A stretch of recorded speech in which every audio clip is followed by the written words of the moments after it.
جان ناقابلی دارم.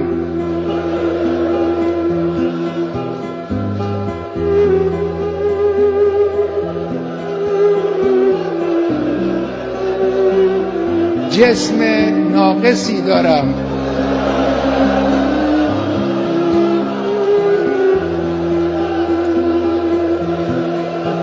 اندک آبرویی هم دارم که این رو هم خود شما به ما دادید. همه اینها رو من کف دست گرفتم، در راه این انقلاب و در راه اسلام فدا خواهم کرد.